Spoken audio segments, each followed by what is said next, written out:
Hi everyone. So today I will be touching on three separate things. Okay. One, when does anxiety become a disorder? What causes it? And what maintains it?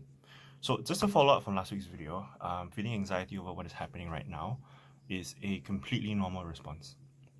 I've spoken about some of the common symptoms of anxiety in the previous video, and perhaps you might be thinking right now, so if that is normal, then at what point does it become a serious problem? So that brings me to the first point. When does it become an anxiety disorder? Now, when I say anxiety disorders, I mean things like, for example, um, general anxiety disorder, illness anxiety disorder, or panic disorder, right? And there are many, many more different kinds of anxiety disorders. At some point, I will take some time to talk about the different types of anxiety disorders, but that will not be the focus for today's video.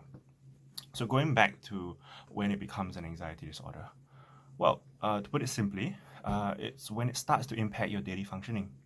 And what I mean by this is, for example, when it starts to impede on your ability to work, to do your job, when it starts to, get in the way of you trying to spend time with your family, or get in the way of you trying to spend time with your friends, or to do any of the other activities that you used to do before. If you're starting to notice these changes in your daily life, then perhaps it is time to consider seeking some professional help. And there are many different, uh, you know, professionals, therapists, psychologists who are out there who can help you. So, what causes it?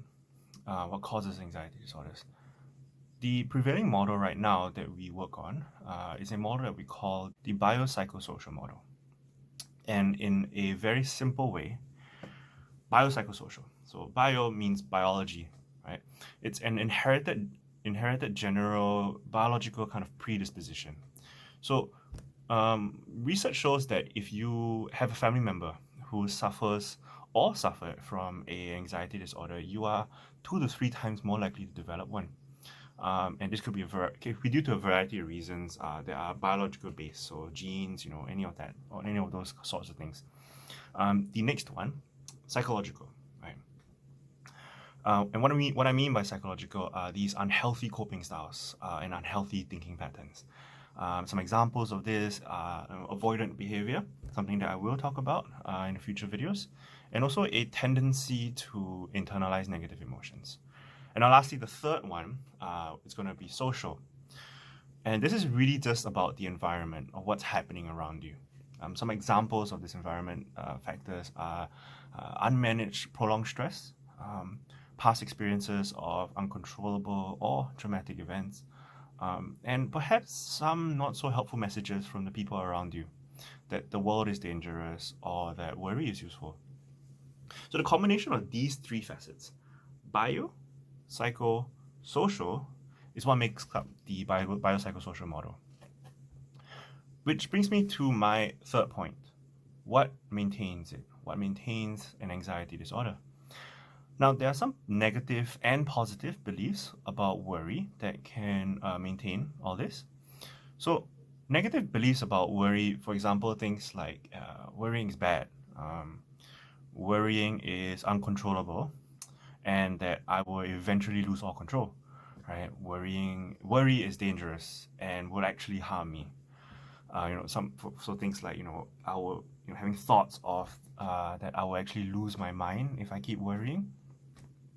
And these are all negative beliefs about worry, and holding on tightly to these false negative beliefs will actually make this entire process and your life very distressing, and might also continue to fuel this worry.